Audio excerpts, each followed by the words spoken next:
Paula había bebido más de la cuenta, por lo que aquella noche regresaría temprano a casa. Se sentía bastante mal y muy mareada, pero como era relativamente temprano decidió que en lugar de gastarse su dinero en un taxi, como hacía habitualmente cuando regresaba de la discoteca, aprovecharía que el metro aún seguía abierto para ahorrarse unos cuantos euros. El trayecto era largo y las pocas personas que viajaban en su vagón parecían tan cansadas como ella. Solo un grupo de amigos que bromeaban al fondo del tren hacían el suficiente ruido con sus bromas y risas para mantenerla despierta, pero cada vez tenía que luchar con más fuerza para no quedarse dormida.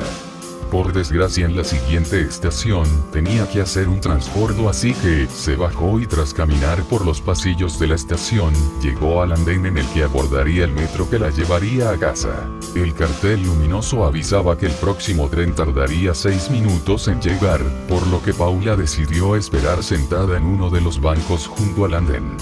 El silencio y la soledad de esa estación provocaron lo inevitable y a pesar de sus esfuerzos, se durmió y casi sin darse cuenta, se recostó en el banco usándolo como si fuera una cama.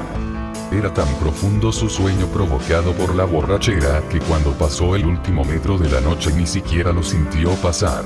Hasta pasada más de una hora no se despertó. Por suerte la borrachera parecía haberse esfumado parcialmente tras la cabezadita, pero algo parecía no ir bien. El cartel que avisaba la llegada del próximo tren estaba apagado y al mirar la hora en su teléfono móvil se dio cuenta que eran casi las 2 de la mañana. Asustada empezó a subir las escaleras mecánicas de la estación, que ya estaban apagadas, para salir de allí.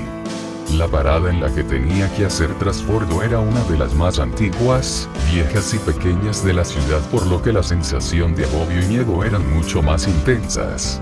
Al llegar a la salida, la peor de sus pesadillas se hizo realidad. Las puertas estaban cerradas y no había nadie en la estación, por lo que por más que gritara nadie podría escucharla desde la calle.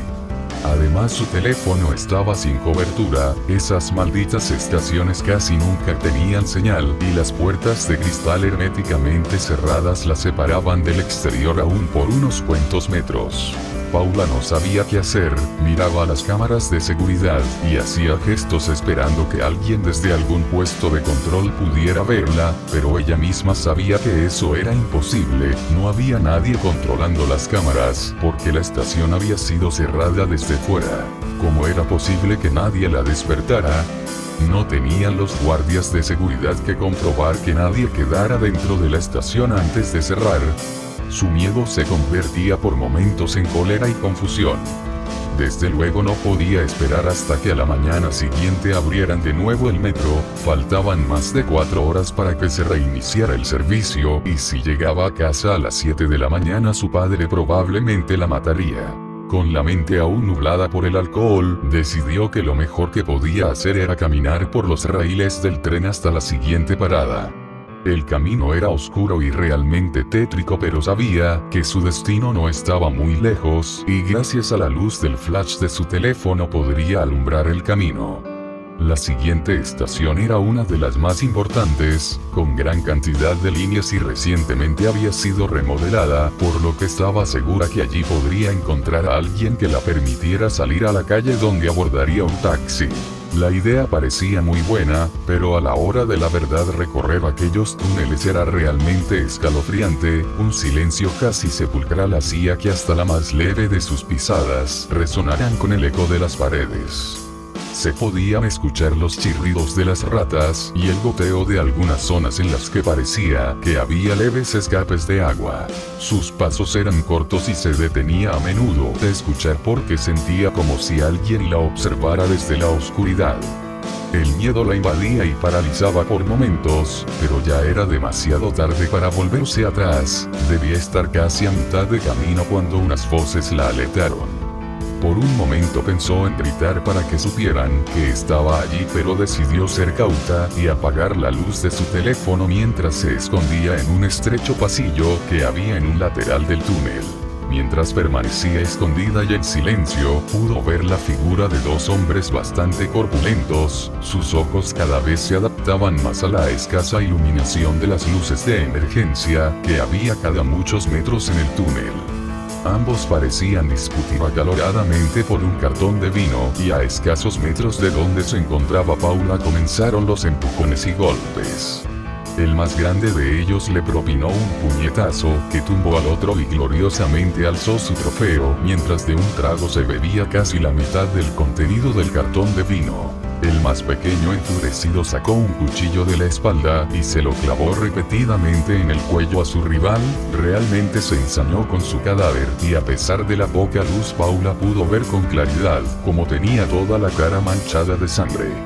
Recogió el poco vino que quedaba y se lo tomó de un trago.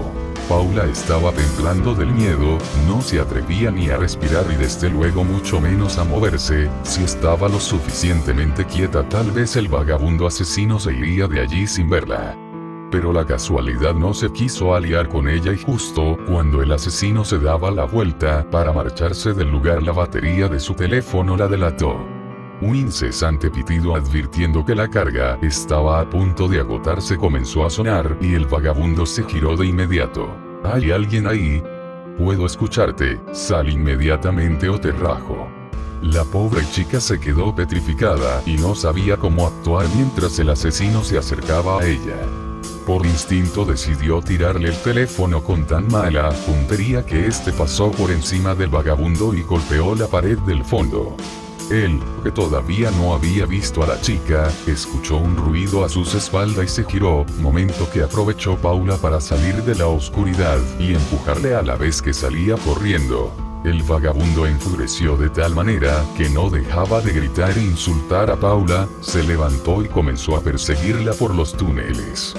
Ella no era una buena deportista, pero el miedo se apoderó de sus piernas y le dio fuerza para correr dejando atrás los zapatos de medio tacón que llevaba aquella noche. Sus pies se ensangrentaron mientras corría sobre la gravilla y guijarros del suelo de túnel. Sin embargo, el miedo era más fuerte que el dolor y no se detuvo a pesar de que en varias ocasiones estuvo a punto de caerse al tropezar por culpa de la casi total oscuridad de su ruta de huida. Al llegar a la estación, Paula ya había logrado sacar unos cuantos metros a su perseguidor y subió al andén para adentrarse en los pasillos que la llevaban a la salida del metro. A sus piernas empezaban a fallarle las fuerzas, pero no se podía parar a descansar, así que casi extenuada, subió el último tramo de escaleras. Lo que vio allí la heló la sangre. La estación estaba al igual que la anterior, cerrada y no parecía haber nadie. Comenzó a gritar desesperada, a gesticular a las cámaras y golpear las puertas. Pero su perseguidor, que conocía a la perfección los horarios y hábitos de los trabajadores del metro, ya había subido la escalera y la había cortado toda posible ruta de escape. El asesino se abalanzó sobre ella y tras inmovilizarla la violó y sometió durante más de una hora. Cuando había saciado todos sus apetitos sexuales, sacó de nuevo el oxidado y ensangrentado cuchillo con el que había matado al otro vagabundo y se lo hundió repetidamente en el pecho hasta que Paula dejó de patalear y murió con una horrible expresión de terror en su rostro. Al día siguiente los trabajadores se encontraron con un surco de sangre que se perdía en la profundidad del túnel. Asustados deciden revisar las cintas de vídeo que grabaron esa noche y pudieron observar la desgarradora escena de la violación y asesinato y cómo el vagabundo arrastraba el cuerpo de Paula, dejándolo caer escaleras abajo para de nuevo arrastrarlo hasta la oscuridad de las vías del tren. La policía localizó los dos cuerpos, pero no encontraron ni rastro del asesino, del cual se dice que todavía utiliza los túneles del subterráneo para esconderse de noche.